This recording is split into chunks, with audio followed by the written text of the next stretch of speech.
Without a shadow of a doubt, it's the crooked show in social media history. I want to welcome you to another episode of the War Zone.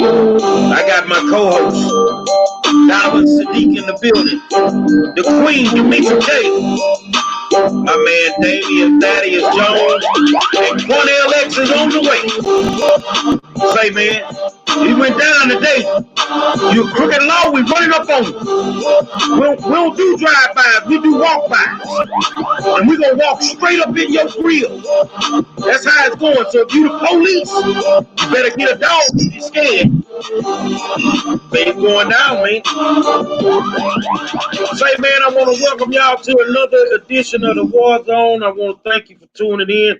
And I always remind you that without you guys, there would be no way in hell that we could ever do this. You're the greatest audience in the world. Quanell will be on in a minute. He's running a little bit behind, but don't worry, he coming. In the meantime, we got our family in the building, Damian Thaddeus Jones, and we're gonna talk about the same things that we're gonna talk about. We just gonna have different views on it to see what where we at and where we gonna go with this thing. But I'm gonna turn this over to Demetra because I did a walk by today. My feet hurt. My feet hurt. I don't do drive-bys. I walk by. Demetra, you got it. So hello to everybody. I hope you're having a wonderful day, and absolutely let's welcome Damian to the War Zone this evening. So while we are waiting for Quanell X to show up, I just want to tell you guys that Kanye has decided on the name of his political party. It's called the Birthday Party. I guess it's supposed to run more like an independent party. He has broken ranks, or as he said, he's taken off the red hat. He is no longer in alignment with Trump. And he says the coronavirus was one of the major things that made him rethink his things. And let's see. So the birthday party, it's called that because if we win, is what he said, it'll feel like it's everyone's birthday. And so that's why he calls it that. He also says that as of now, he doesn't have any policies, but he didn't have any either when he went to work for Nike, Yeezys. And we know that Yeezy has made him a billionaire.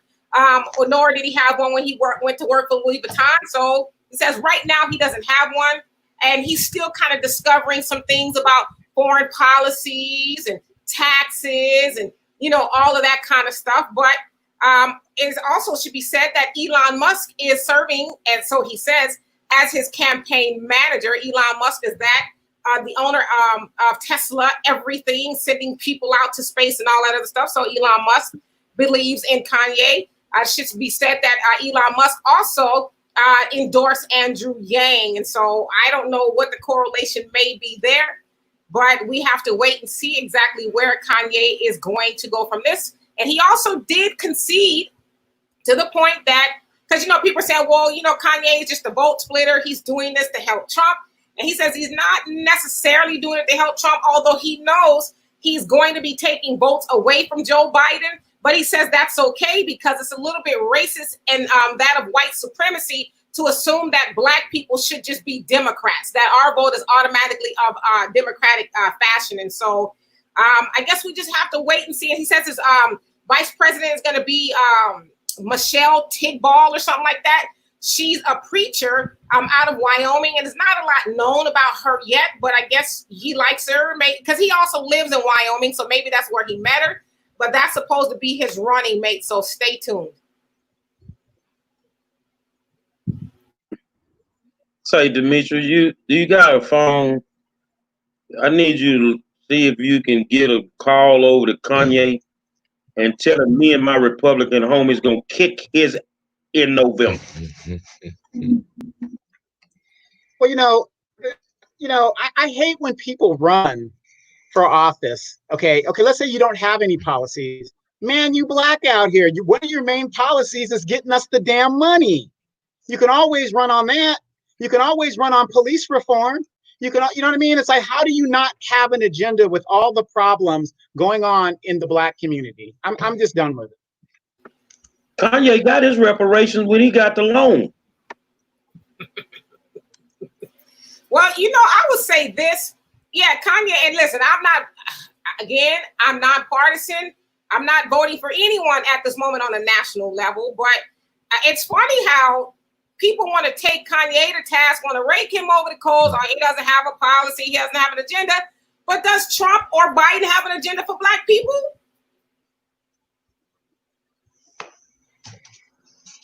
Actually, no, they don't. I mean, let's just be honest with it. That's the thing that I agree with. That because Kanye wanted to get in, he has every right to run if he chooses to run. We want to drag him through the mud. We want to drag him through the mud. Man, Kanye got enough money to play that game. Ain't none of us got enough money to play that game. So if that's what Kanye wants to do, kudos to my brother. That ain't bad for a little kid that grew up in Chicago, man. Yeah. Let me do what he want to do.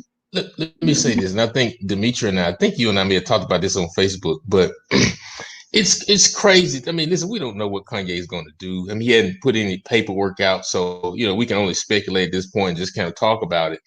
But one, I think it's crazy how people are casting Kanye down. We got a Black man who whatever you think about him has dreamed to be president, and he's bold enough and courageous enough to buck all the stereotypes of what white folks may think of him and what Black folks may think of him, and just put his name out there. And so I think a lot of this disdain for Kanye a little bit is a jealousy.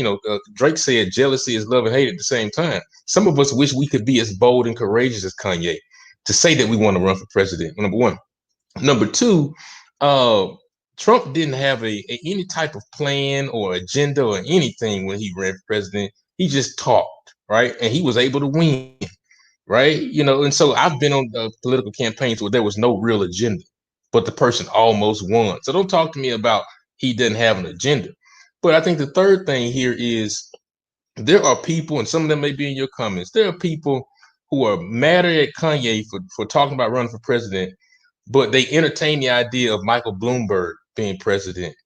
But Mike Bloomberg is the king of stop and frisk, the king of police brutality, the king of robbing Black and brown people of their civil rights in New York for years and years and years. And because he started handing out some big checks a few months ago, then we wanted to entertain the idea of Michael Bloomberg overlooking the fact that he's responsible for Jim Crow era policing tactics and practices in New York. Yeah, so miss me with this high disdain for Kanye. Is he a Barack Obama when it comes to lining up as a politician? Absolutely not. But is he a beautiful Black brother that who want to be bold enough to say, I want to run for president? Let me say this also. I thought about this this morning. Everybody was cool with Kanye when he was just a musician, when he was making us dance in the club, when we was saying I ain't a gold digger, when he was saying I ain't a god, when he talked about that song New Slave, it was all good when he was winning Grammys. But as soon as he steps out of that realm and want to be something more than a jigaboo or a musician and start talking about his intellectual positions or talk about politics, then we got a problem with it, and we want to tell him to stay in his lane. See, Black folks, we got to check ourselves because we play the respectability politics game as well, and so we got to do a better job. And if this brother, if he wants to take votes away from Biden, then that's his business. We don't owe anything to Biden. I think that means Biden needs to run a better campaign. That means Trump needs to run a better campaign. Let's not blame Kanye for wanting to compete and put his name in the hat. He has every right to do so. So I think we need to check ourselves in the way that we're putting this brother down because he wants to even talk about running for president, right? So those are my thoughts.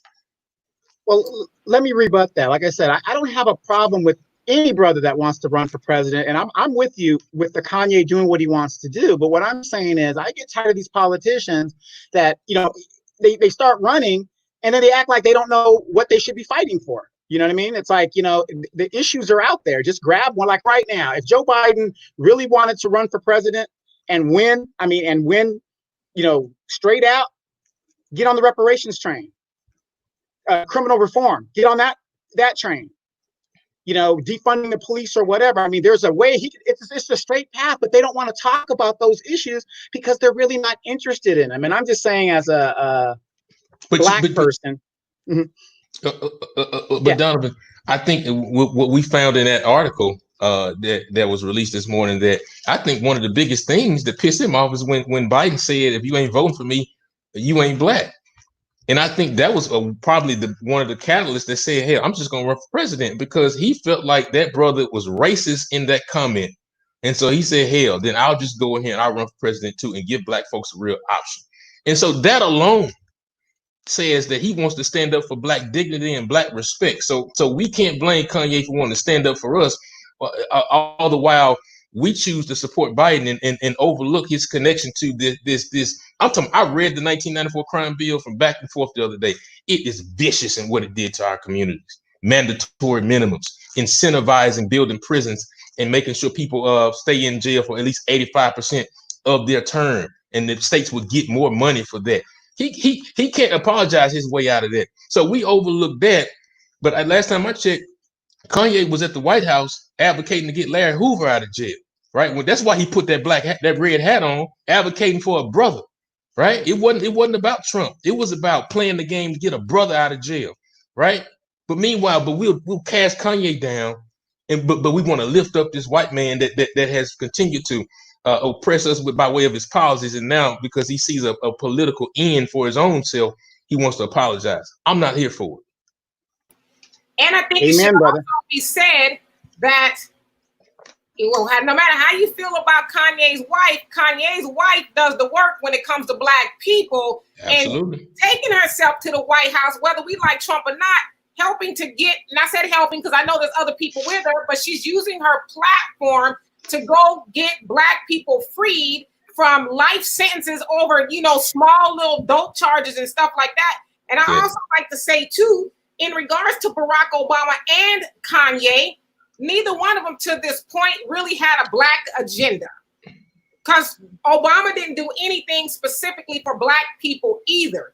And so again, when we say, well, what's Kanye going to do for us? Well, he's still, and I'm not defending Kanye. I'm just, speaking what he said. He's still thinking about all the things that he needs to do. As Damien said, he hasn't really officially filed. In a lot of states, he can't even, throw his hat in the ring anyway. So, I mean, there's a lot to be determined. But, I mean, if you really like weighing the records of some of the people that are running and some of the people who have been president, I mean, that's why I asked on my page, what's the difference between the birthday party, Democratic Party, and the Republican Party? What's the difference? You kind of took the words right out of my mouth, because I was going to say, who has helped more black people get out of jail, get their sentences overturned? Barack and Michelle, or Kanye and Kim? I don't care what nobody say. I mean, the boy and Kim have been able to help some people that Barack could have helped. See, y'all so caught up on that Barack and Biden thing. Barack had a super majority his first term.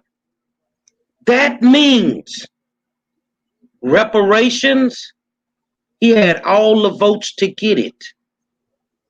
They could not stop them. Why wasn't it brought up? Now you got his man, vice president, running for president. If you couldn't bring it up with a super majority and you had all the votes, Republicans couldn't stop him. You really think this man gonna do this now? I like Kanye because Kanye is thrown off. He thrown in the game. The man that been in a wreck and had his whole jaw wide shut. And he come back and win 8 Grammys. He defied the odds. So you got to respect him. But remember what y'all said 4 years ago. Ain't no way in hell Trump gonna win. And I kept telling y'all, as long as he in the game, he got a shot. As long as he in the game, he got a shot. Respect Kanye, man. Let him do what he want to do. And like this comment, let's talk about Kanye going to a crazy ward. Let's talk about him being on meds. Let's talk about Richard Nixon with one of the worst conspiracies you've ever seen. Let's talk about Reaganomics with Ronald Reagan. Let's talk about George W. Bush, who didn't do nothing but take his daddy's old cabinet and flip all their positions and put them back in his cabinet. You don't remember? Colin Powell was a joint chief of staff in the old Bush cabinet. And then when he got to the baby Bush cabinet, he was secretary of what? So he just took his daddy's cabinet and put it in and made it his cabinet. Let's talk about the porno starter freak, Bill Clinton. Well, at least we ain't got to worry about Kanye getting his little wood sucked because he got a bad one on his arm, regardless if she black or white. So if you gonna talk about the man being on meds, and we don't want to talk about all your public officials who are dope addicts and alcoholics. Let Kanye do what Kanye do. At least we know that we gonna have some good music being played in the White House if Kanye would win. Gonna be some Negroes hanging around the White House. Well, I mean, and nobody's I mean they do, but we talking about Kanye being crazy and all of that. Hell, we got somebody crazy in the White House right now. And Joe Biden don't seem like he all the way there lately either. I mean, let's take into account that Joe Biden and Trump are the oldest candidates, to run for president in the history of the United States. So I would think when you become a little older, no shade to older people, you kind of you lose a couple of marbles. So I mean, I don't know. I don't have a problem with Kanye taking crazy meds. I mean, all of us are a little touched. Again, I'm not even trying to defend Kanye, but I just think we need to look at the whole picture instead of just going off of sound bites. Like, really look at the whole story. I think what you're saying is I'm not saying I'm voting for Kanye and Kanye for president. I'm not saying that. I don't think you are, Demetri. I think what you're saying, let's defend his right to be bold enough to run for president. That's all we're saying. Let's stop casting him down because listen, Kanye, and I'm gonna tell you why these campaigns are afraid of Kanye. If Kanye gets on the ballot today, Kanye doesn't have to run an ad. Kanye doesn't have to do any events. Kanye is popular. He will take millions of votes away from both of those campaigns. Kanye speaks to a group of people that Trump can't touch, that Biden can't touch.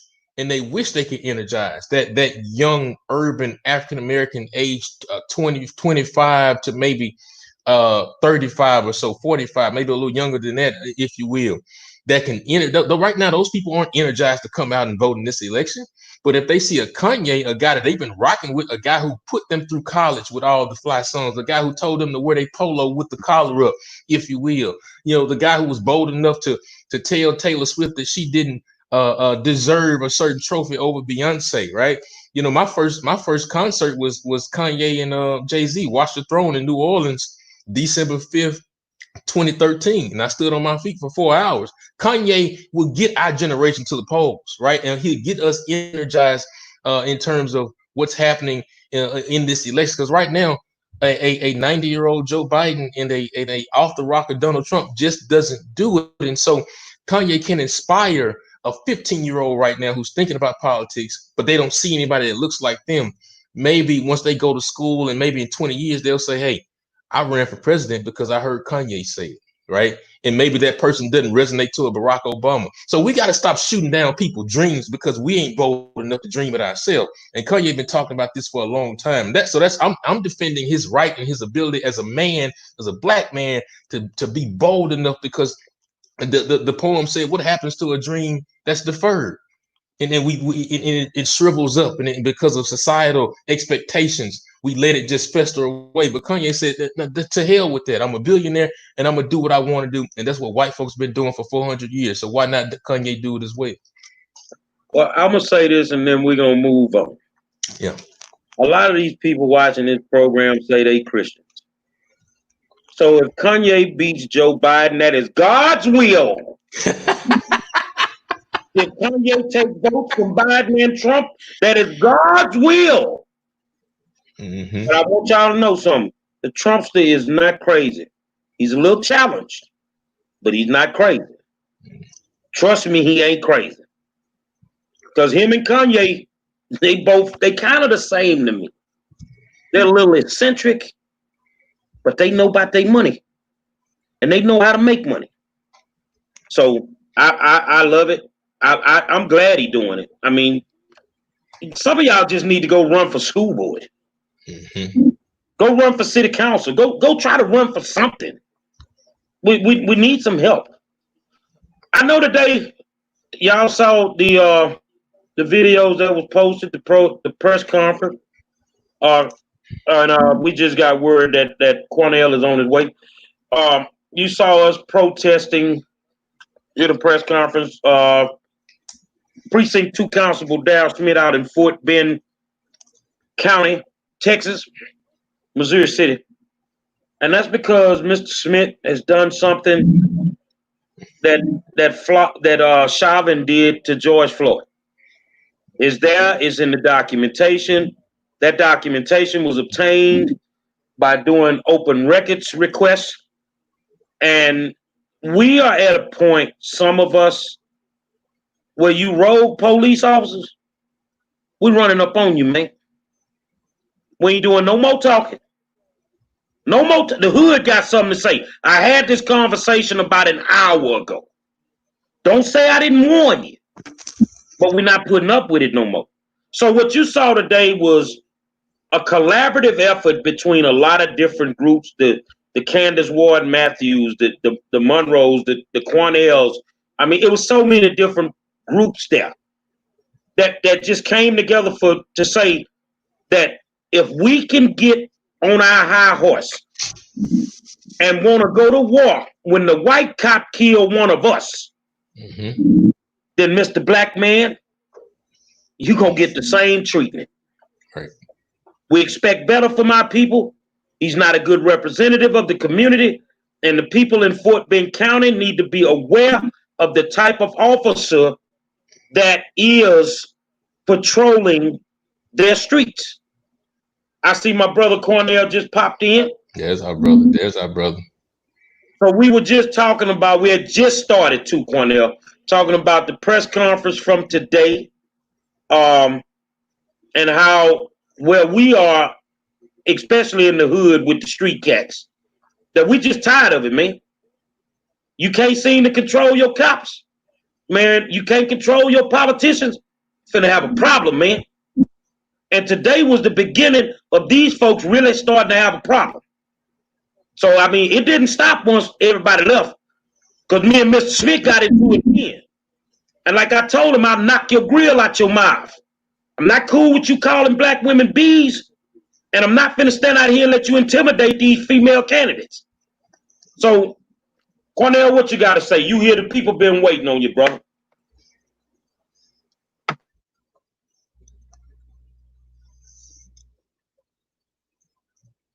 I think he muted. Is he muted? Tell him unmute yourself, Quanell.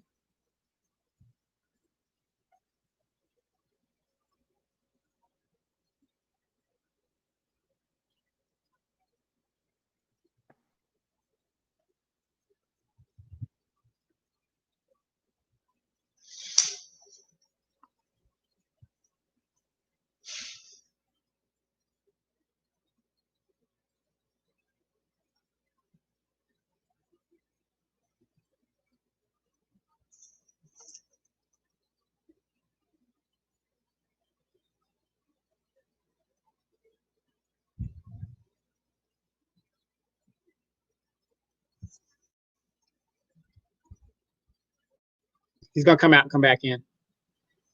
Okay.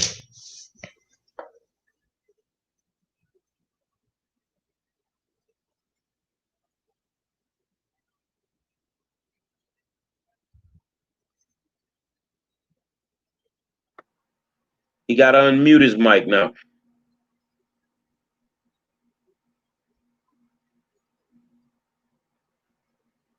Still can't hear you.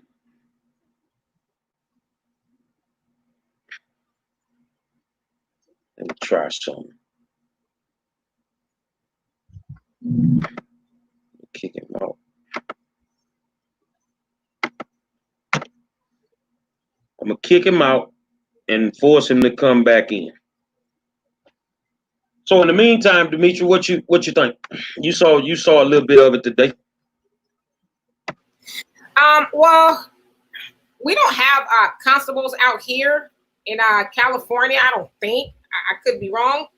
So can y'all explain to the people, because I looked it up and it's a little bit convoluted as to what that even is. It sounds like it's a glorified police officer that has some powers that kind of overlap with the sheriff's power. I think they have the power to arrest a sheriff or governor and serve arrest warrants throughout this entire state.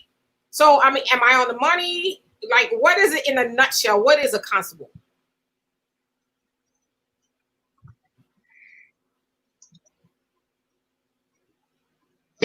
So I'll just tell you, a constable, as you mentioned, is a glorified.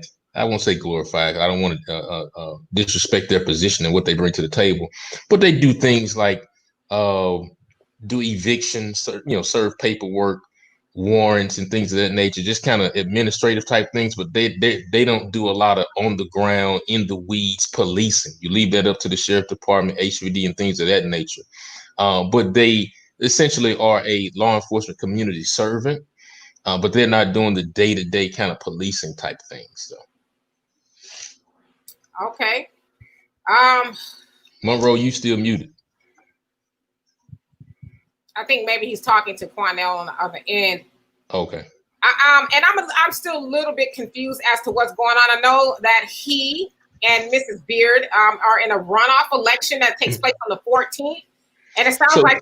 Mm-hmm. No, so both of them right now, Constable Darryl Smith, who is currently the constable for Precinct 2 in Fort Bend County, his opponent in this runoff is Miss Tanya Beard, and they are in a tight and contested race right now. And as you know, it's getting testy. There have been rumblings and allegations of all type of misconduct across the board with Constable Smith. Just about being dramatic and messy in the community, about hiring the wrong types of people, about being a bully and intimidating women and things of that nature. So there have been a lot of things that people have said to kind of add some drama to this race. And so I've seen a lot of people get behind Mrs. Beard simply because folks are questioning the character of Constable Smith in his leadership. So when you look at his personnel file, as we talk about police reform across this country, his personnel file is full of acts of misconduct and questionable supervisory skills. When they're different. I don't want to get too deep into it because I want Quanell to come in and kind of dig in some of those details. But his personnel file is full of misconduct items, and I really believe that he probably shouldn't still be in a law enforcement position right now, given how troubling his file is, and it has been released to the public. We saw these things, and that's how it got to the media. That's why brother Jerry and brother Quanell and sister Candace and others came together today for that press conference to say enough is enough. If it was a white cop doing these things, we would be outraged and incensed, and we would be marching. So we have to do the same, no matter what, be you a red cop, blue cop, red cop, yellow cop, whomever you are.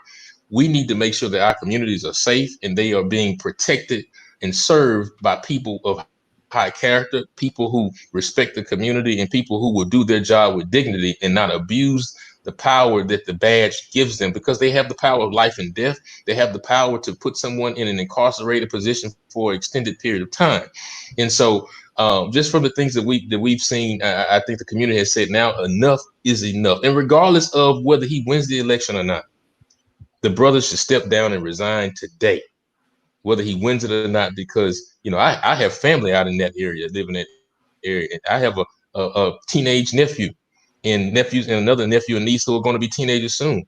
And so I don't know if I feel safe about being in an area where this constable is in the area, because we know that he's drunk on power. He's drunk off the badge. He has the warrior mentality. And given everything that we see in that personnel file, that brother needs to step aside if he really cares about the safety and the sanctity and the trust of that community. Now, when did these, revelations come to the surface? Because from what I saw, and correct me if I'm wrong, because I just kind of did a quick research, it looks like he got so far, I guess it's about 47% of the vote to her 18%. So are these things now new out in the open, or were these things ongoing and everybody knew about it? And I guess what I'm trying to ask is, what would cause him to get the majority of the vote, knowing all of those things about him? No, it wasn't known. What happened was the lady that's running against him in the runoff, Tanya Beard, she didn't play dirty politics. They have bullied Tanya. They've tried to intimidate Tanya. They just did a lot of stuff to her that shouldn't have been done. And then I guess, some voters decided they wanted to, expose him for what was going on. So whether they knew about it or not, I don't know. I just know that it recently surfaced. And when it surfaced, that's what it was. And it really surfaced because of his bullying tactics towards an African-American mom of 5 kids, and the things that they were doing, trying to expose her business and all this stuff. And I mean, to the point, Smith even had his daughter come into the polls to verbally assault this woman, to threaten this woman. That's why I went sat at the polls, to give her a level of peace so that they wouldn't bother her anymore. So when I came, he went across the street. He doesn't bother. They don't say anything until I got to leave and come do the show. So if anything happens, it's after I leave. Okay, so do we have audio now? Not yet. Uh-oh. We'll get there. Okay, so the election is, and I guess you guys have early voting. It started with the 29th or something like that up until the 14th. And so it looks like people sit outside of the polls every day. Now, what's the point of that? Well, the point is you're out there and you're campaigning for your candidate. I mean, you're trying to give them information on the candidate at the last minute as they walk in to be able to go cast their vote. So that's your last opportunity to engage the voter. So, that's why people sit out there all day long. Donovan, is that legal in California? No, here in California, you can't block the polls. As a matter of fact, on your way to the polling station, it's legal. You could be like away from the polls. I think you got to be at least 1,500 feet or something like that. But you can't be anywhere near where people are entering and going into it. So, and California people, we just ain't with it. So we just don't give a damn. So it's too hot. So, Damien, what's going on now with it? Are people now being more enlightened about what he's been up to? Yeah, so I really think so, because people didn't know about this particular instance, and what we're talking about is Constable Smith in 2016, when he was a police officer in the local city, Missouri City. They arrested a young man, a black young man, and according to the investigative file, and Constable Smith forcibly put his knee and all the weight of his body on the neck of this suspect. So that is what we're really talking about. That is the outrage of this particular incident, because as you look at the investigative file, the investigators talked to all the arresting officers, and they all said there was no resistance by this suspect. There was no trouble with this suspect complied, but they all remember seeing Constable Smith put his knee on the neck and head area of this particular suspect in the same way that Derek Chauvin did to George Floyd in Minnesota. And so I think we all agree from the last several months that putting the knee on someone's neck is not a embraced police tactic. It's illegal, and it is not what police around the country say is the best way to go about it, right? And so that is the outrage. Now when the investigative file says, when the investigators talked to Mr. Smith, and they said, Mr. Smith, did you put your knee on the neck of this young man? He said, no, I did not put my knee. I did not. We did everything right. And then the investigators turned on the body camera file and showed Constable Smith exactly what he did in putting all the weight of his body on the neck of this young man. And he quickly changed his tune and said, oh yeah, I did do it, but I did it because he was resisting. But all the other 3 officers said there was no resistance whatsoever. And so they caught Constable Smith in his lie. And what I thought was alarming today, when Brother Quanell, Brother Jerry, and others ran up on him today, and they asked him about it, he continued to lie about it and say, I didn't do it. Although, as though we haven't seen the file in black and white. Simply, and he admitted to it. He admitted to it in the file, people. If you read it, he says, yes, I did so. And I understand that it was not the correct tactic, because I know I could have cut off his spinal cord circulation, caused asphyxiation, and all of those things.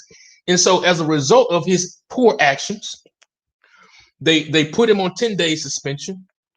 And then they also stripped him of his supervisor duties for the duration of his term with that department, because he had previous incidents that showed that he had poor judgment when it comes to being a supervisor. And so if you read the text from his commanding officer after the full investigation, he says, given all these incidents, I'm not sure that he should still be with this department. I don't think suspension goes further enough, because he clearly shows that he doesn't have the judgment to be a supervising officer, let alone a basic officer. And we are afraid of the things that he can do in his judgment. So by God, he should not be a constable of any sort. And by God, he should not be reelected in any type of way. These are not things that we just made up, people.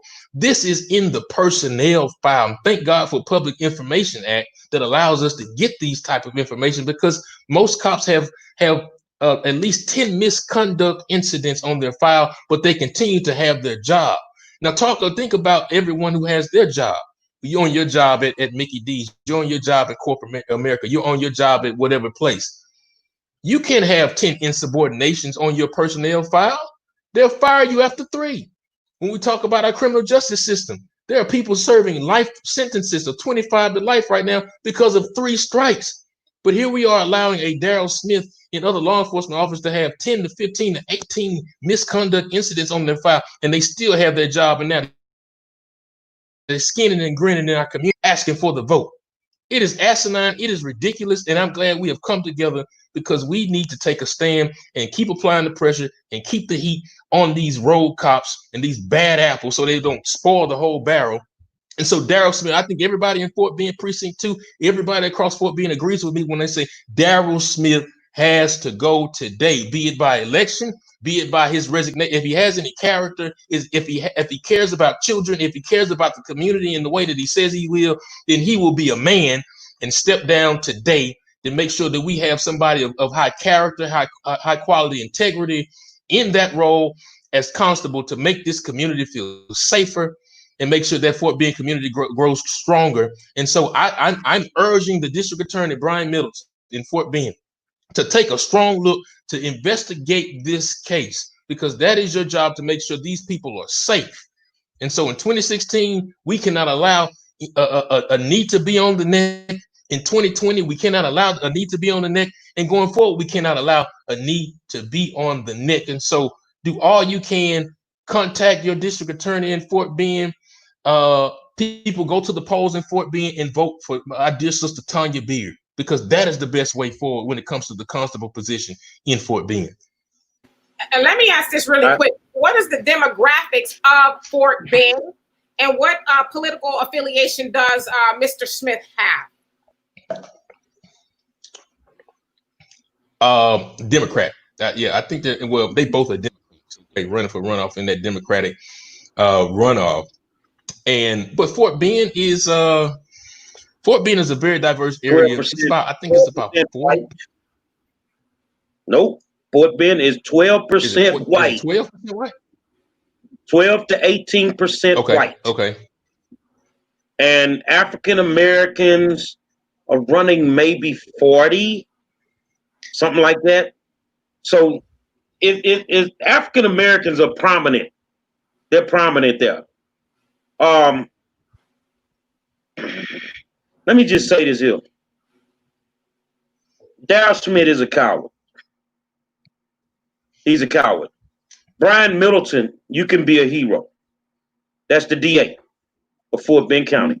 You can be a hero. It doesn't matter if it happened yesterday or if it happened 10 years ago. When we sat there today, you know, and we'd have seen the video. We got the documentation. And you still sat there and said it was a lie. Mm-hmm. It was a lie. So can you trust this man in his department to ever tell the truth if something really happens? What I found so disrespectful, this is what I found disrespectful. And I'm talking about I'm biting my lip because I'm so mad. You stood in George Floyd's funeral, Darryl Smith. Shameful. Took pictures with his obituary, knowing full well that you were no better than the man that killed him. And you black people, you're the true cowards if you don't open your mouth. Because when the white officer kills us, you want to throw bricks. You want to burn down buildings. But now it's one of our own. So we're not going to hold him accountable? I'd be damned, not on my watch. I don't care who gets mad. It is what it is. Darryl Smith is a coward. He couldn't even just man up today. Man, I did what I did. It's in my personnel file. I've dealt with it. You know, blah, blah, blah, blah. You flat out said it's a lie. And those that wear his shirt and campaign for him, you are living a lie. So what are people doing to wake up the voters? I mean, I know you guys are doing social media stuff and things like that, but I mean, is there more of a push to maybe get out into the neighborhoods? Maybe, I know it's kind of hard to knock on the doors because of the COVID, but like what else is taking place? Because if they have, somebody said about 36% of the district, I guess the Fort Bend area is black. I mean, I guess that's enough to, you know, to get them over or to take them under. And so, but Demetri, let me say this. Mm-hmm. It just so happened that this stuff came out during this election. I think it's just happenstance that it happened, right? But who cares about this election? It doesn't matter. If this was 6 months ago and there was no election going on and this information came out, he needs to resign. Regardless of an election, it doesn't matter about an election, right? What matters is we need to feel safe in our neighborhoods. But when you have a monster, and I hate to call this brother this, but when you look at that file, it is a monster parading our neighborhoods, smiling and giving away masks and giving away food, doing a few good things here and there. And I'm sure there are people that have a positive experience with Mr. Smith. Don't let me take that away from him. He might be a solid brother, but his personnel file in terms of his professional job that says that he has some issues in doing that job the way that it needs to be done in 2020. So forget about Republican, forget about Democrat, forget about an election. We don't care about that. What we want is a constable with integrity, a constable that's not drunk on power, a constable that will use the proper police tactics to secure a suspect.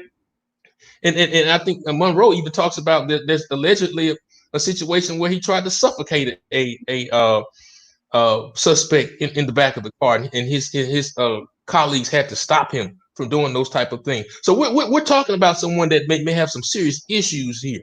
And so regardless of an election, the brother needs to step down and resign today. And people, we cannot let off the gas and let him off the hook, let him or anybody else. And once we get him out of office, then we're moving on to the next law enforcement officer who doesn't know how to do his job and respect Black folks and poor folks and underserved people. We need people that are serious about doing their job the right way. Let me answer Al Jackson's question. Look me in the eye, Al. If Smith was a Republican, would your opinion change about him? I know you like to joke a lot, brother. I would whoop his ass whether he was a Republican or a Democrat. If he called your girlfriend a bitch, I would whoop his ass the same way. I got a problem with that, bruh. So let me put this next comment up. Now, if you can get the victim to file a civil suit, that may work. But from my understanding, the victim was the perpetrator. What the fuck is wrong with you black people? Wait Wait, read that again. What? Let me read it for you. Now, if you can get the victim to file a civil suit, that may work, but from my understanding, the victim was the perpetrator. So the question is whether the victim is willing. Let me stop you right there. You told me George Floyd didn't have to die. You said he shouldn't have had to die.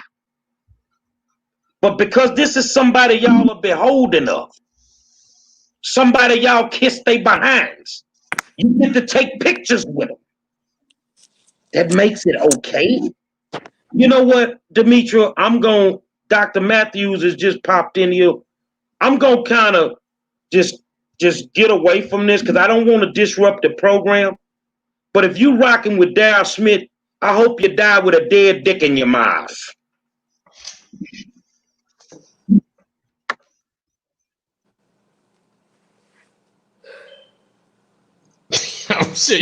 Listen, I'm sure y'all go through this every night.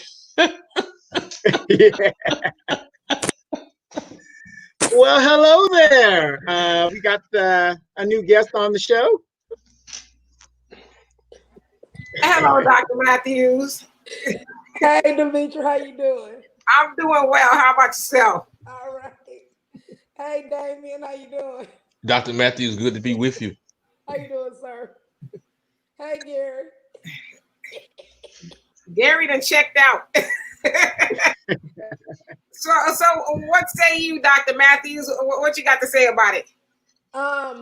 Well, when this information was brought, to the attention, I'm speaking, on the capacity of the Texas Black Caucus. So when this information was brought to our attention, Hold on, Doc. Can Yes, you're a little low with your volume. Anyway, you could speak up a little bit or adjust something. Make sure All right. people can hear you fully. All right. What about now? How does it sound now? Is it okay now? It's still kind of low. Wait a minute. Let me see. What about now?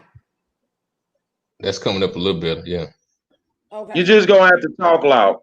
Yeah. Okay. Just yell like you usually do.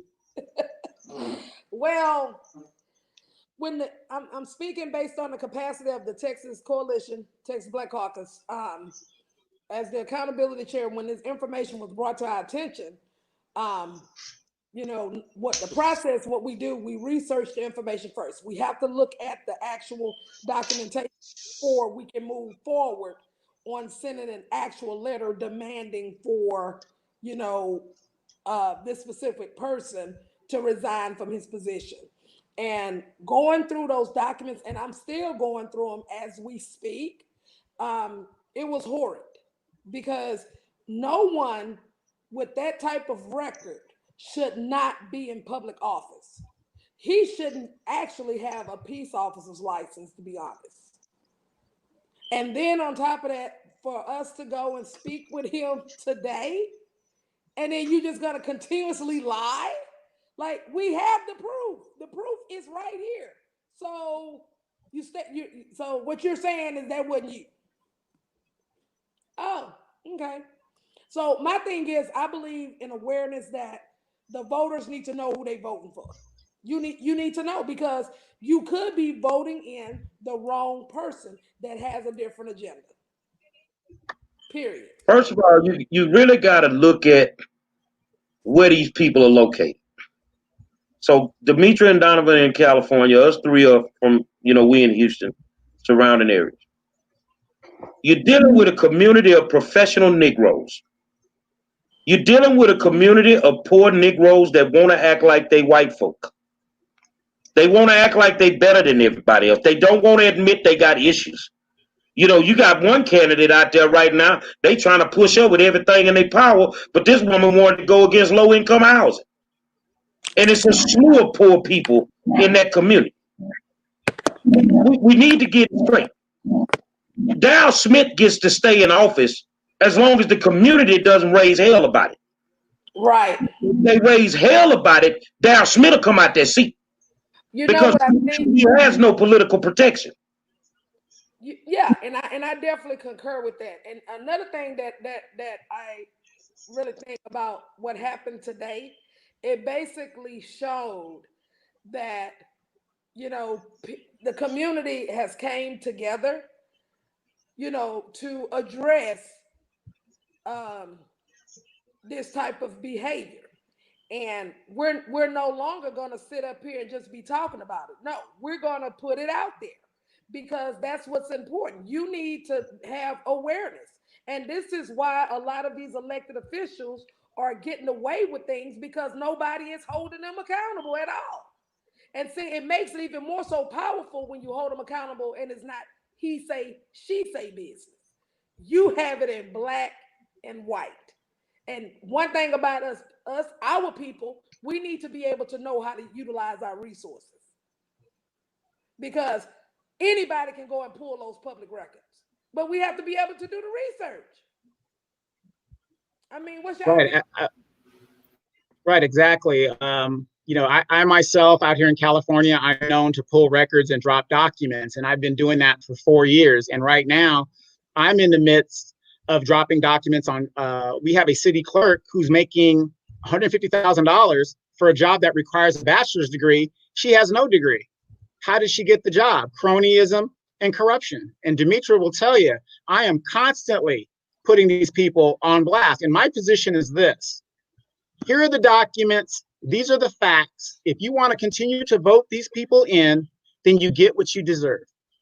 You know more but an accomplice to the corruption. But you can't make people.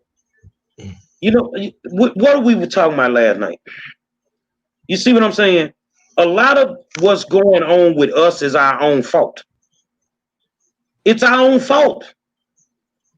Ain't no way the white community not gonna deal with their people. They may do it quietly. Mm-hmm. They may do it without news cameras, but they gonna deal with their people. We don't have a problem letting pastors rape our communities. We don't have a problem letting pedophiles run wild. We don't have a problem with our school system being messed up just in our community. We don't have a problem with road cops running around our community, because we just gonna live our best life like we live Duval and keep it moving. Well, guess what? Not me. All y'all finna get the business. What does the police union say about what's going on? They don't have anything to do with Fort Bend County.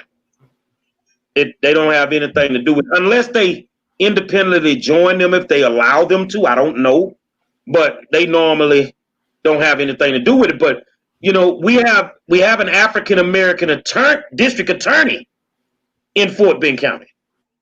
So the question is, and like Damien said earlier, you know, my man, Brian Middleton, what you gonna do?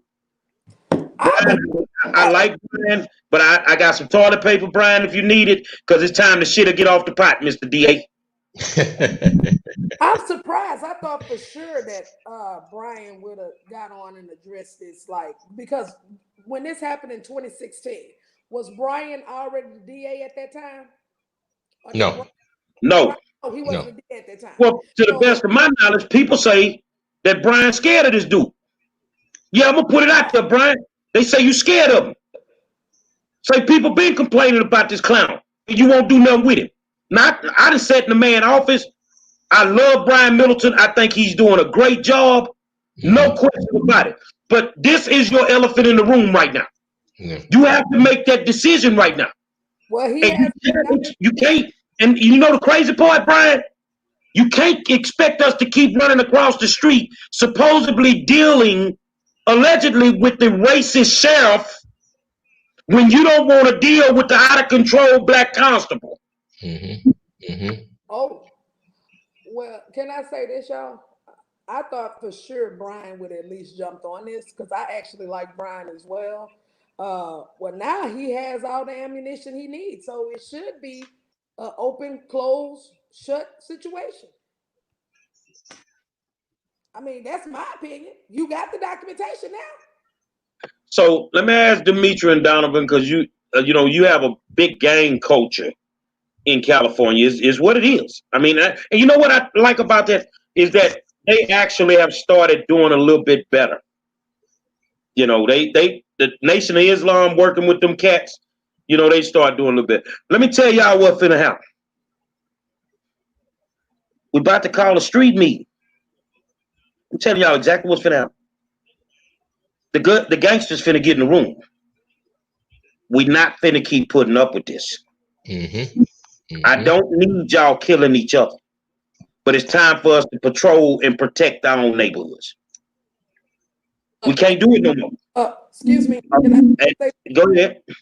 This just came in to my phone. Okay, it stated the reason why, this is allegedly, the reason why that Brian Middleton is pretty much kind of hands off with this is because they said he supports Darryl. He even went to his campaign kickoff with the Democratic chairwoman. Okay, that's fine. But he still has a job to do. He still has a job to do. They have a job to do. So what's gonna happen? We finna put the youngsters in a room. And we finna have some real live talk. Y'all say the OGs need to guide them? Okay, well, the OGs finna come to the table. And we finna put them in a room. We'll police our own neighborhoods. You will not brutalize our people anymore. Because if you do, you're gonna have to deal with us from every parts of this city.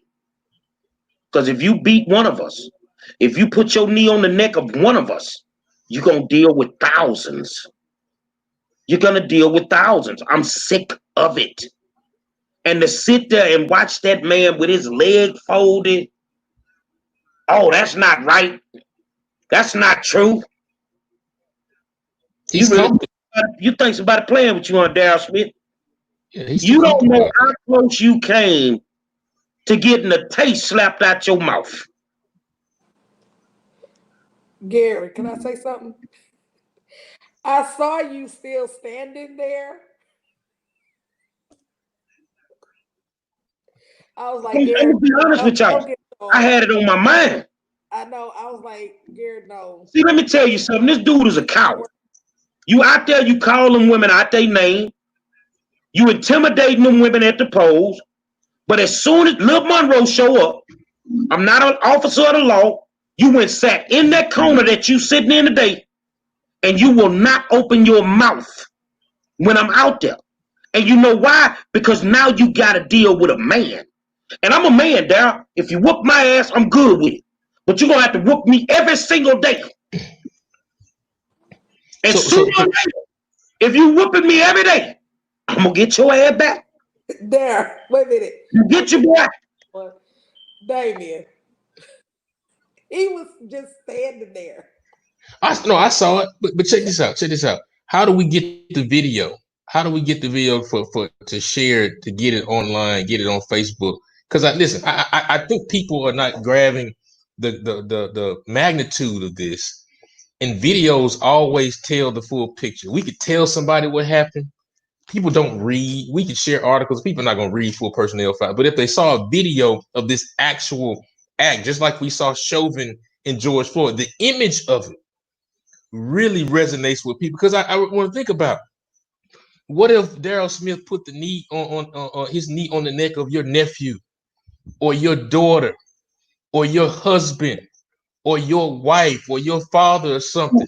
Y'all wouldn't be comfortable about this situation. You asking me that, or what are the other ones, the nice ones? I'm just speaking in general. On my daughter's neck, you die. And so yeah, I think it's important. Y'all get that video. Let's try to get that video up, and I'll be glad to share it to the masses, because I think we want to show the image of how awful this is. But because think about it, we got to get past being. I mean, how do we gauge our elected officials? How do we gauge their success and what they do? Most of us are just happy when we see our elected officials and we take a picture with them, and that's all we need them to do. Oh, he cool. He's fine. He's doing a good job because he took a picture with me.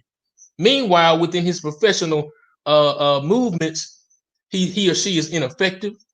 He or she doesn't return phone calls in terms of their staff. He or she is nasty to people and an a-hole. He or she is not passing any legislation. All those different things. But we just so happy to take a picture with somebody and we gauge that as they are doing a good job. We got to get past that and really look at what the metrics and the measurables are. Let's look when it comes to constable.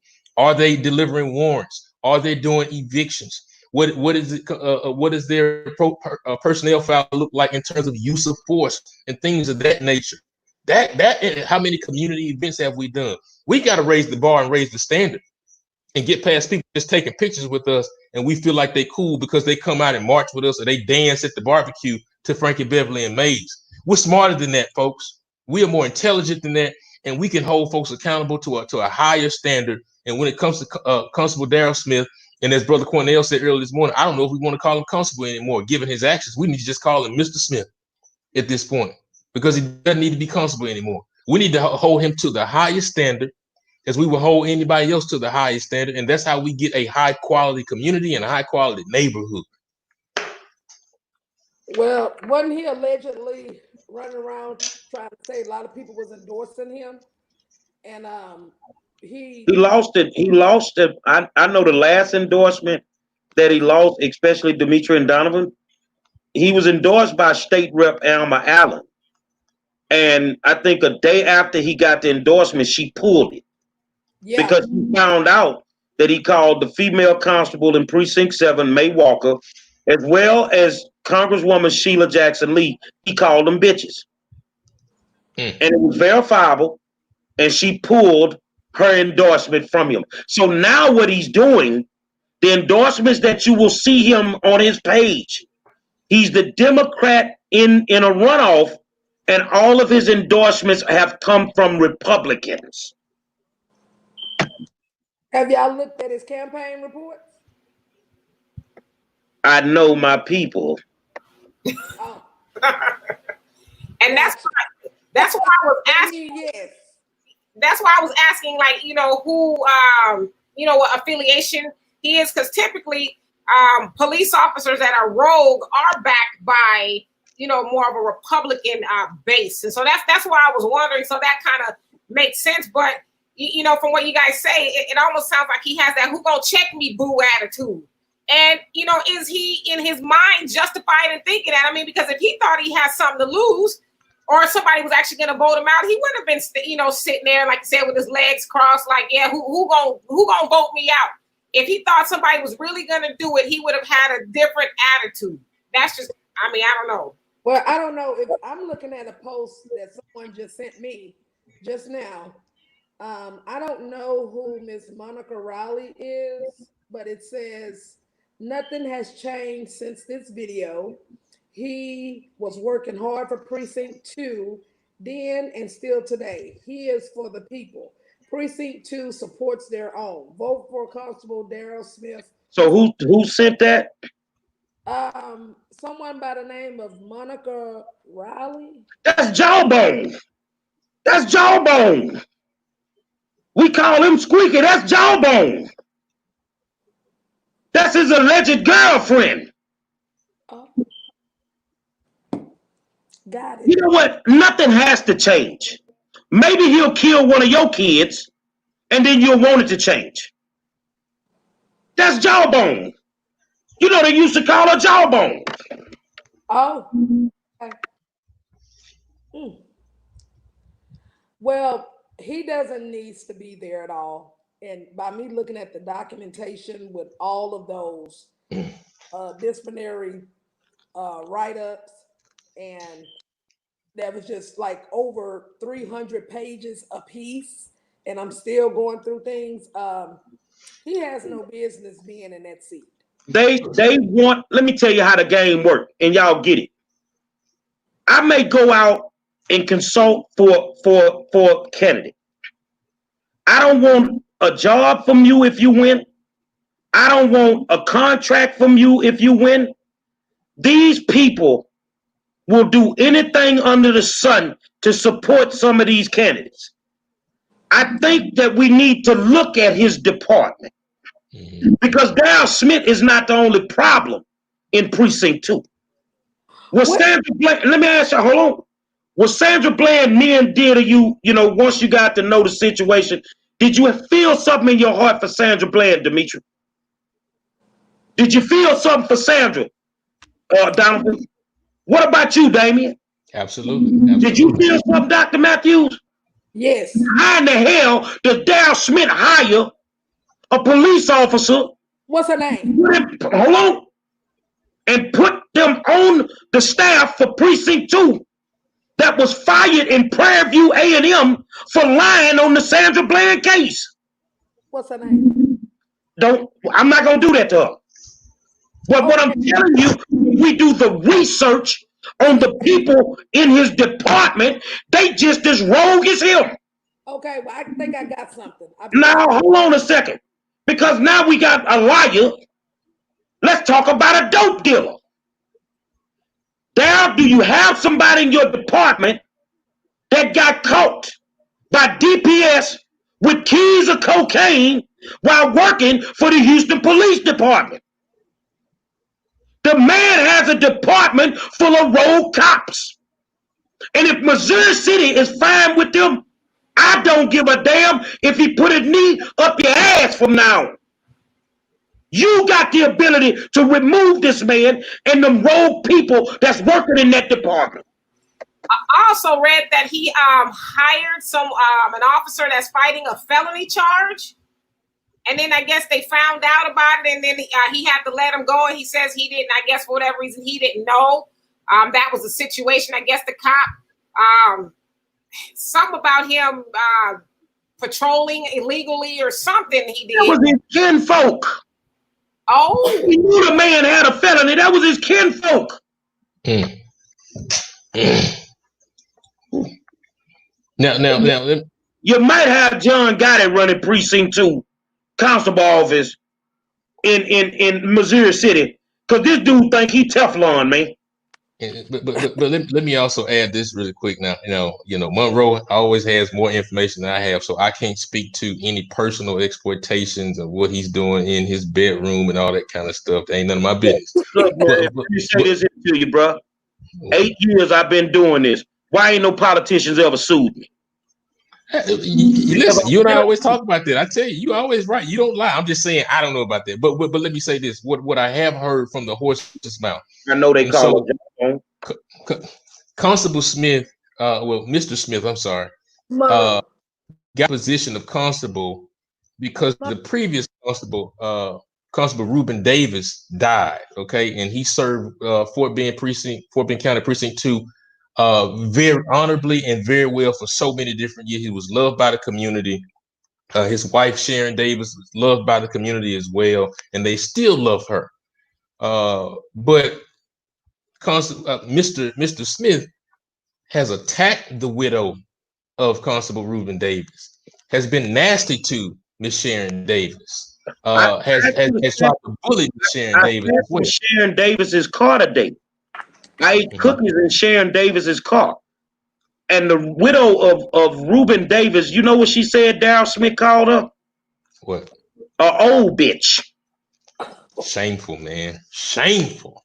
If you live in Fort Bend County, if y'all don't get this man out of office, if y'all re-elect this man, I mean, that's one thing we can't put up with. One thing my parents taught me is do not put up with disrespect. Sit around and watch and get a woman be disrespected in such a way, right? Especially our elderly women in such a way by these aggressive and minuscule men. We've got to stand up for our community in such a way, and we can't allow that from a person who wants to protect and serve our community. You judge a person on how they treat the poor, the vulnerable, and the elderly, the least of our community. And Mr. Smith has not done a great job of treating any of those groups very well. How does he get to the point to where he's calling women bitches? Like, what is that about? I mean, it's not the one time. It sounds like it's several times that he's using that language in regards to women. So, like, what is that about? Well, I'm going to say this here. The Congresswoman, Sheila Jackson Lee, we may differ on policy, but I have respect for her. May Walker, to me, I think she was the first female constable in the state of Texas. Legend. And May don't bother anybody, but May in my neck of the woods. So even if they husbands can't speak up for them, I'll do it for them. And he's doing this because Miss Sharon Davis, her husband passed away. You know, Tanya Beard, she's single. You see, he's picking on women that have no male representation. But I'm finna bring some hood representation to the table. He is comfortable being who he truly is. And I really think if y'all watch the video close to the end, if Quanell had kept talking, Darryl was about to pop off. His whole demeanor was changing. And guess what would have happened, Mr. Smith? You'd have still been laying on the ground right now.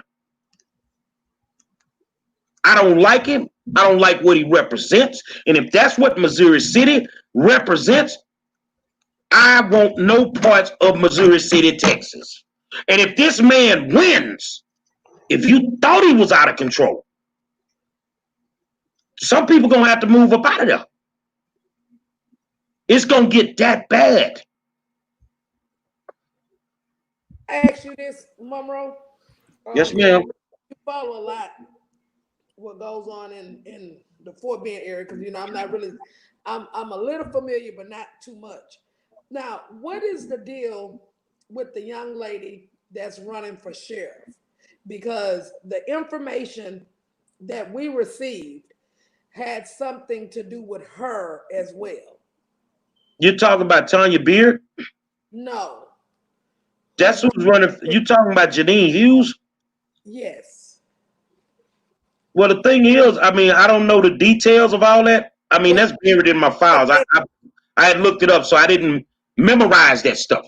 So I can't speak on that accurately unless I'm looking at that information. Yeah, I haven't got into this yet, but these were both given to us about this. So that's why I'm not familiar. So that's why I was asking for.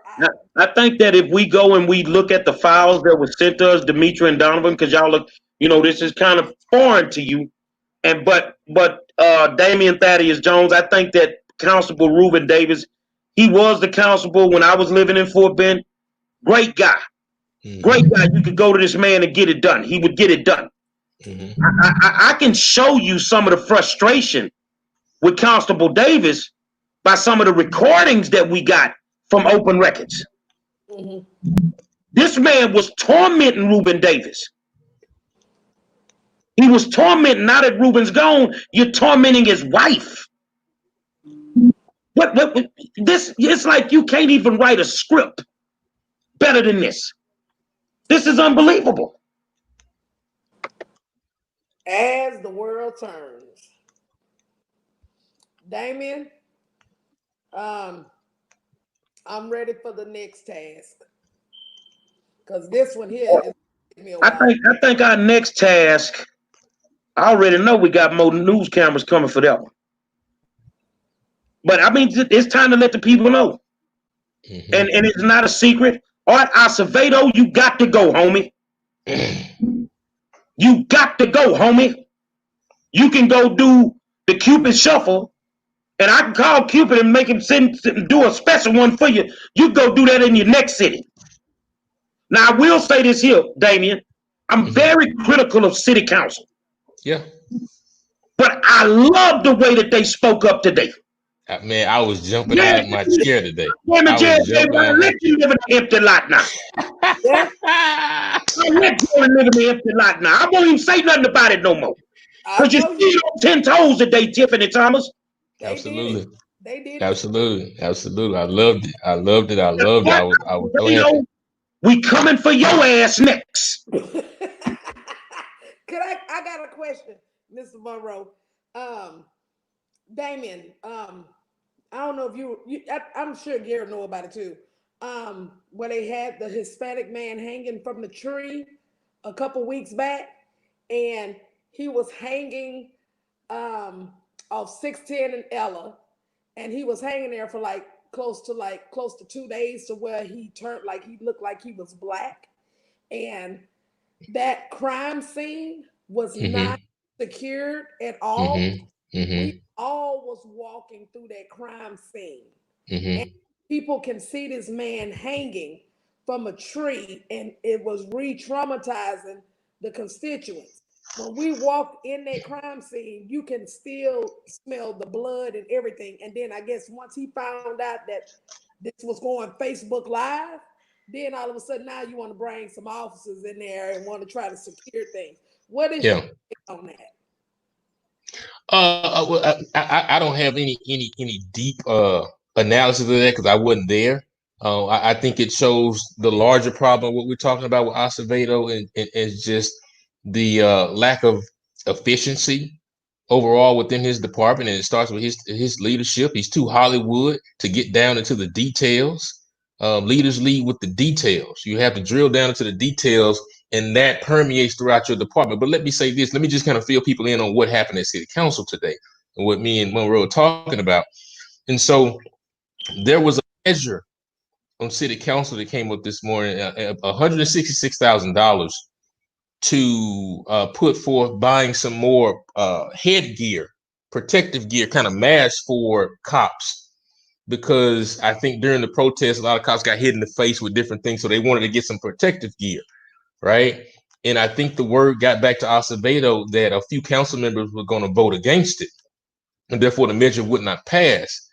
And so instead of him calling these council members to have a word with them to get, maybe kind of answer any questions that they may have about the measure or what have you, or reaching out to their office or their staff, he goes to Twitter and criticizes the council members in his own city and simply says, he said, you would think that in 2020 elected officials would understand the importance of law enforcement officers having protective gear, right? But it shows the lack of common sense in America. So how, if you really want police reform, you are now you've deflected from the inefficiencies within your department. You deflected to talking about judges at one point. Then you deflected to try to get into a fight with Donald Trump, and he didn't fall for your bait. Now you've danced around all across all the media outlets across America. Now you are now so desperate, you're deflecting and attacking the council members in your own city who are going to bring forth the reform that you claim that you want. The man is misguided. He's Hollywood. He's not serious about reform. He's all about the cameras. He just wants to politic. Because listen, he talks about relational policing. He talks about community policing. You want community policing? You go look at Chief and Mayor Lee Brown when you want to talk about community policing. You want to talk about community policing in this city? You go look at C.O. Bradford and his record when you talk about community policing. You want to talk about community policing? You go look at the work of a Troy Finner and what he does in the city of Houston. So you can't tell me you want community policing and relational policing. You don't even know this city. You're not from here. You don't have any real investment in this city. And when you finish dancing around and chasing the cameras, and when you're gone to the next city, Monroe, Candace, and others will all still be here because we are invested in this city, and we'll be damned if we let an Art Acevedo come in here and dance for the cameras and disrespect the citizens of this city. He's had nothing to say about this 66-page audit where you had 231 cases reviewed and 404 discrepancies found just within 2 people within the narcotics division. God forbid if we reviewed the cases of everybody in the department. So I'm not here for this dancing on the grave of a George Floyd. I'm not here for this politicking and this plan and this prancing and positioning yourself for your next political position. Lives are being lost in this city. Lives are being lost across this nation. Black and brown people are being terrorized by the police, and we don't have time for Art Acevedo to play games with anybody in this city. You will not disrespect any of these hardworking council members as well. And as far as I'm concerned, he needs to pack his bags and he needs to go back to where he came from, whatever, Austin, California, or wherever that is. Because if we're serious about reform in this city, we don't have time to play games with a chief that's not serious about rolling his sleeves up and getting into these streets and really talking to these people. So as far as I'm concerned, Art Acevedo needs to go. Demetra and Donovan, we interviewed the chief. We had the pleasure of interviewing him one night. And you know, Donovan even had to say one day, I thought California was messed up, but Houston on a whole nother level. So what do you think about the chief now? Because honestly, he does not have a friend at City Hall right now. I don't He representing 3rd Ward, Monroe. He representing the Trey right here. No, he ain't representing no Trey, and we told him don't never do that again. Don't throw the tray up. We don't play that down there. So Donovan and Dimitri, what you think about the chief now? Well, for me, basically, when he was on the show, he was dancing all around the very simple questions. Of course, he comes on the show thinking we didn't do our homework on him. And I one that first called him out, like, okay, you're from California. You got your law enforcement start in California. So you know everything about corruption. And now you're down in Houston and Austin, and you act like you don't know what's going on. So, yeah, you guys need to run him up out of there, because it seems like to me, he is in that culture of corruption. And to him, it's just normal. That's just a normal thing. So. But the mayor told city council today, let me deal with my team. Basically, he told them back off. The mayor doesn't want him to go. And I told him why the mayor don't want him to go. The mayor got secrets. Acevedo got secrets. You can't throw that man out not knowing if he gonna bust your behind in the media. He already like hanging out with the news camera. He'll throw Sylvester under the bus in a heartbeat. But Sylvester don't give a damn. If Biden wins, Sylvester gone. And if he don't win, I think, Mr. Mayor, your plan is to run for governor. I'm gonna sidetrack that too. Well, let me throw. Okay, so while Chief Acevedo, with his Hollywood tactics, he's one of the top 10 arresting agencies in Harris County. Okay, and he has 4,603 people that's been arrested that's in Harris County. Here it is here. But let me say this. Let me give you another stat. I was talking to a police chief in another city, former police chief for a long time, that I talked to because I'm serious about this police reform. I'm talking to academics all the time. I'm talking to community leaders. I'm talking to chiefs. I want to understand how we reform this system, right? Instead of being like Art Acevedo and play on Twitter, instead of having conversations with people on real reform. And what we revealed through the data is that 85% of the police officers in HPD don't live in the city of Houston. 85% of them. So how are we feeding people this BS about community policing? Now, former council member and former mayoral candidate Dwight Boykins, who's been on the war zone before, when he ran for mayor, he talked about that 30-30 plan. He said, I want to incentivize them living in the community and understand the community that they patrol and they live in. 30 minutes before you start your shift, take your car home and you drive around so people can see you in a friendly manner. And then before you, as you end your shift, another 30 minutes at the end of that shift in your community and your car being parked at your home in the city of Houston. And so how can we tell these people that we're serious about community policing, understanding our neighborhoods, understanding the challenges that our children are going through, understanding the challenges that our seniors are going through, and can have positive interactions with the community because they understand the nuances of that community. But that can't happen if 85% of your force is taking their tax dollars and living in Montgomery County, Fort Bend County, Brazoria County, in other places, Woodlands and other places.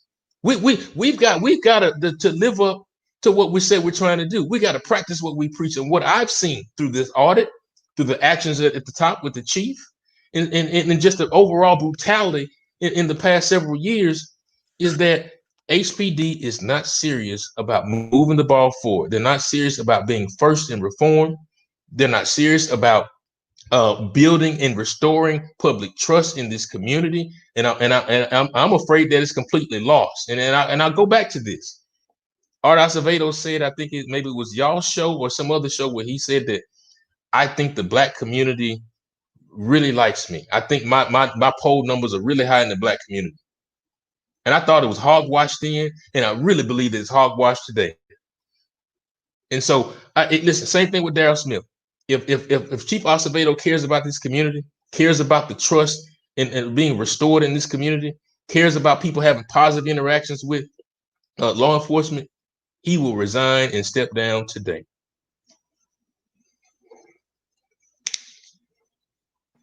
Demetri?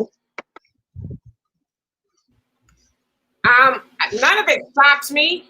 I mean, Art Acevedo is, behind the blue wall of silence. I mean, he is the leader in Houston of the blue wall of silence. So I don't know why anybody is shocked, but they also understand us as Black people and that we go for symbolism. Why is it that he can do a dance with the people and the people are cool? I mean, and so he's not the only, police officer, if you will, that we've seen, doing a Cupid shuffle with Black people. We see them all doing it. And from what Donovan tells me, it's I guess it's a diversion tactic that they use to, to calm the people and, shift the focus. And so I don't necessarily know if we need to put all the blame on Acevedo. I think we really need to put the blame on us because we don't expect more from our public officials. All they do is give us a, piece of chicken. It ain't even a big piece of chicken.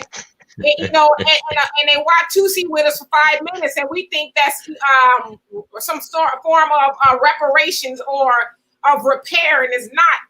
And so, where has Acevedo been? I mean, a couple weeks back when the George Floyd thing was going on, we saw him everywhere. I mean, he was on this show and getting an award at the same time, so he was everywhere. Now it's like, well, where is he? Well, when he turned around, when I shared this conversation with Damien, because at first I'm really disappointed with him because I actually had liked him at first, and when he got to the point where he was deflecting on our judges that we put in place with these officer-involved shootings, and then you want to try to, these judges can't say anything. The judges are following the law, and he's trying to create and sway a narrative because when you actually have someone that has a felony, if they're not on paper or anything of that such, they can have a bond. But if you on paper or if you have like capital murder, then you're not going to get a bond. So you cannot use the bond system as a form of suppression. And that's where I drew the line with him right there. Then when we asked him for him to give us a transparency of all the officer-involved shootings for the past 10 years, you think we got that yet? No. We asked for the general orders just to see if he was going to give it to us because we already had it. Then we got it like way later because I turned around and sent a second notice and I added the mayor to it. You see what I'm saying? So it's like, dude, we even sent a complaint based upon when that man was hanging from the tree. We didn't get a response. So we have a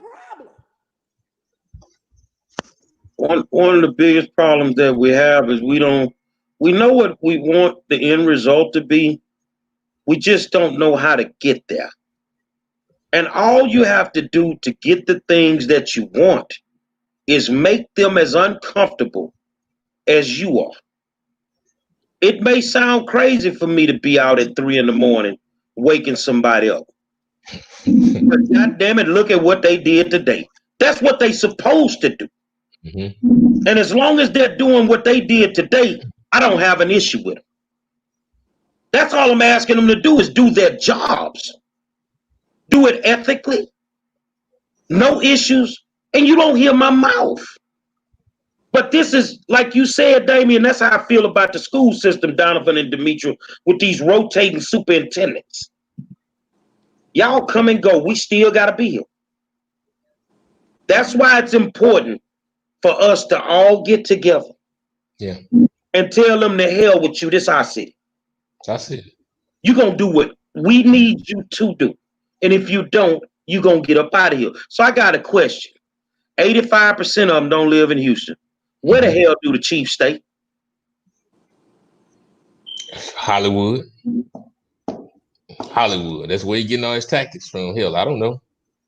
I think missing dope in the evidence room He might have been snorting it. Well, you know where he lives? You know where he lives? He lives on Twitter. That's where he lives. He spends a lot of time on Twitter. He got a nice little pallet, little sleeping bag, and he's always on Twitter because he feels like that's how he's going to achieve reform in this city. Instead of rolling his sleeves up and going to the north side, going to the south side, going to the southwest side, getting with community leaders, coming to the round table and really putting ideas on the table to get real reform in this city. But he wants to live on and But get likes. we got to be honest with ourselves with HPD, Donovan, Demetria, Candace, and Damien. He can go to the north. They not going over there regulating nothing after that sun go down on Homestead and Tidwell. You right about that? You ain't gonna play and run nothing at night, homeboy. Did y'all see that last video? Hey man, see, let me tell y'all something. This gladiator school when the sun go down. That's why That man know that. I'm from over there. You want police reform? The best thing you can do when it comes to police reform, this is his starting point, Demetria and Donovan. Keep them laws out of Northeast Houston after dark. Because they fucking at them. Keep them out of South Lawn. You already know it's one way in, one way out. You already know they don't have problems shooting at your ass. So, contrary to popular opinion, the Quanell X's, the Derek Muhammad's, the Gary Monroes, the Reginald Gordons are the ones, the Cash and Wheels over on 9 Block, Homestead and Tidwell. We the ones that make it safe for your officers at night. I bet the mayor won't say that. They know they can't go in some of these neighborhoods at night, man. But for me, as I tell my people, we can't progress if we keep doing this. They're willing to listen. They are willing to listen. They're willing to try and transform. But I said it yesterday, and I said today, Demetria Donovan, tell me if I didn't say it. Our leadership is our problem. Mm-hmm. You can reach anybody, but our leadership is our problem. Ask the chief when the last time he rode through Greens Point. Well, let me say the real name, Guns Point, after the sun done went down. When that helicopter fell on them apartments. Man, them folk for Harvey, they rescuing people, Demetria and Donovan. They saving lives. And they would not roll them boats out to Greens Point. Because they were shooting at the people trying to save them. Man, that man know what it is, man. They were out here playing, dog. Say, final thought. I'm going to start at the top. Demetria, Donovan, Candace, and then Damien. Demetria, final thoughts. Well, I mean, it's been a real pleasure. And too bad we didn't get to hear from Quanell X. So hopefully we can have him on when his audio gets straight. But yeah, I mean, it's always going to be in the hands of the people, for the most part, who gets to do what. And if the people are cool with someone like Darryl Smith continuing to hold that position, then what can you do? Because what happens if he does get reelected, which it looks like maybe he will, then what? Then what's going to happen? So it's in the hands of the people. Well, Donovan? Well, I just want to say this. I know a lot of people out there in Houston are saying, well, why are these California people on? We don't know what we're talking about. This is Houston, whatever. Well, here's one thing I got to say. Art Acevedo started out here. Mm-hmm. Mm-hmm. So you got to understand the mindset of what you're getting over there. And the last I checked, your skin is the same as my skin. So we all have a problem with the system. And if we don't start coming together collectively as a people, I don't care where you're from, Northeast, Boston, Omaha, we all have the same problem. So you got some ignorant people on my show and other shows that ain't gonna make the boat. And we're not worried about those people. Because as long as collectively we could come together and start moving and getting stuff done, I think it's all worth it. Great show tonight. Candace? And I definitely concur with that. And in order for us to be able to make change, we all gonna have to put our hands on deck with this. And that was a very powerful moment and a powerful move that was made on today. And we keep this momentum up, we're gonna get all these rogue folk up out of there. So I think that we need to continue this this movement and ready for the next assignment. Damien? Absolutely. Hey, thank y'all so much for having me tonight. Let me just shameless plug. Hope it's okay, Warzone folks. Damian Jones podcast airs every Monday, Wednesday, and Friday at 12:30 Central as well. So make sure y'all join me when you have an opportunity as well. But great conversation tonight, and we just got to keep up the pressure. The powers that be want us to die down and be well adjusted to injustice and well adapted to indifference. And they want us after a couple of weeks to just get back into our normal flow of just accepting this BS. But whatever way you can, if that's calling your council member, if that's calling the DA, if that's sending an email, if you have the physical capacity, you can protest, you can do whatever you can. But we got to keep applying pressure, because if we want real reform in this city, in this state, across this nation, in California, wherever have you, because across the board, no matter where you live, no matter your zip code, Black folks are catching hell. And so we've got to band together and work together, as Monroe says, to make these people uncomfortable. And we need to make Darryl Smith very uncomfortable. And we need to make Hollywood Acevedo very uncomfortable, because I don't like disrespect of my people.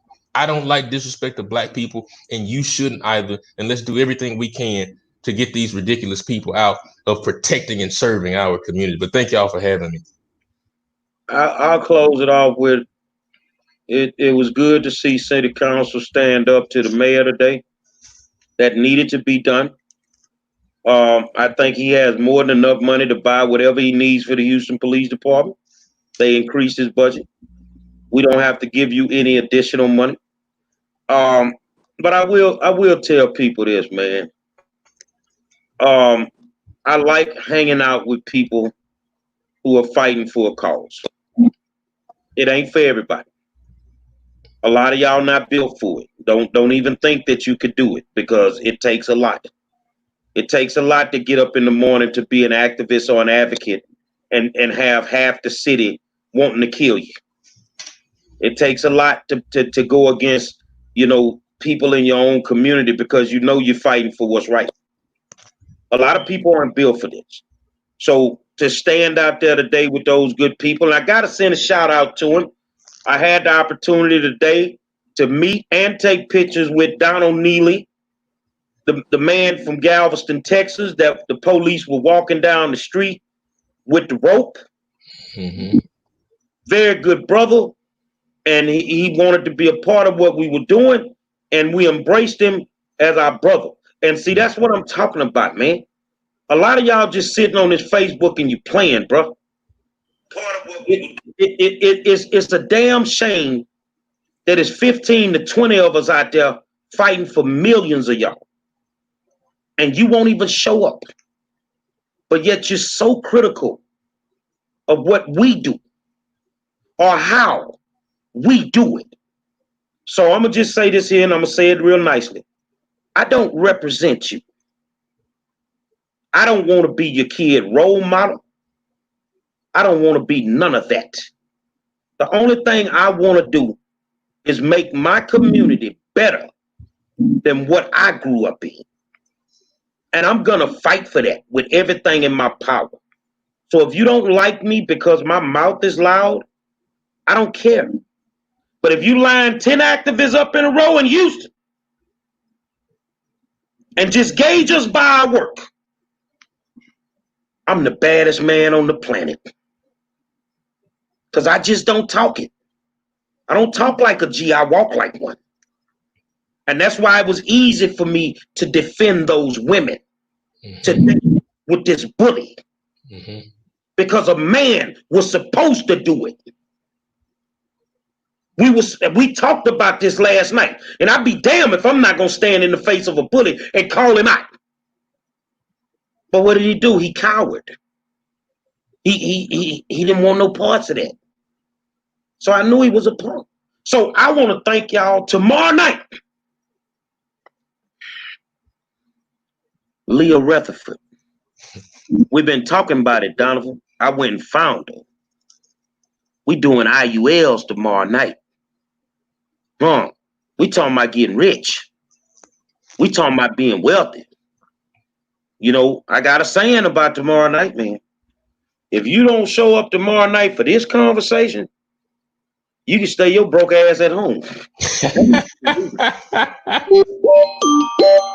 Hey, man, another spirited discussion live on the War Zone.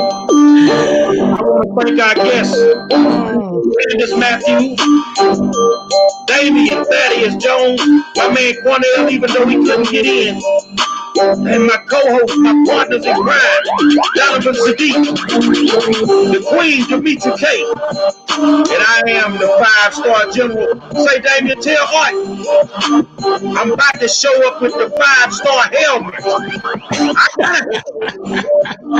I'm be ready for the next ride. Until tomorrow, we'll talk to you.